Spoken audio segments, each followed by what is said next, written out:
যুক্তরাষ্ট্র ভেনেজুয়েলার president Nicolas Maduro ও তার স্ত্রীকে আটক করে দেশটির বাইরে নিয়ে গেছেন বলে দাবি করেছেন মার্কিন প্রেসিডেন্ট ডোনাল্ড ট্রাম্প। শনিবার ৩ জানুয়ারি নিজের সামাজিক যোগাযোগ মাধ্যম ট্রুথ সোশ্যালে দেওয়া এক পোস্টে ট্রাম্প বলেন, যুক্তরাষ্ট্র সফলভাবে ভেনেজুয়েলার বিরুদ্ধে একটি বৃহৎ পরিসরের হামলা চালিয়েছে। এতে ভেনেজুয়েলার নেতা প্রেসিডেন্ট নিকোলাস মাদুরো এবং তার স্ত্রীকে আটক করা হয়েছে এবং তাদের দেশটির বাইরে সরিয়ে নেওয়া হয়েছে।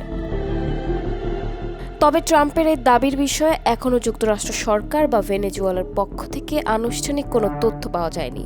ঘটনাটি সত্য হলে তা ভেনেজুয়েলা ও লাতিন আমেরিকার রাজনীতিতে বড় ধরনের প্রভাব ফেলতে পারে বলে মনে করছেন বিশ্লেষকরা। উল্লেখ্য, শনিবার ভোরে ভেনেজুয়েলার রাজধানী কারাকাসে হামলা চালায় যুক্তরাষ্ট্র। এই ঘটনা এমন সময় ঘটল যখন যুক্তরাষ্ট্র ও ভেনেজুয়েলার মধ্যে উত্তেজনা চরমে পৌঁছেছে।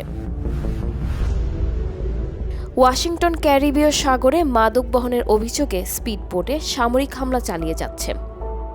যুক্তরাষ্ট্র বলছে, ভেনেজুয়েলার প্রেসিডেন্ট নিকোলাস মাদুরো অবৈধভাবে নির্বাচিত হয়েছেন এবং তিনি ব্যক্তিগতভাবে দেশজুড়ে মাদক পাচারের সঙ্গে জড়িত।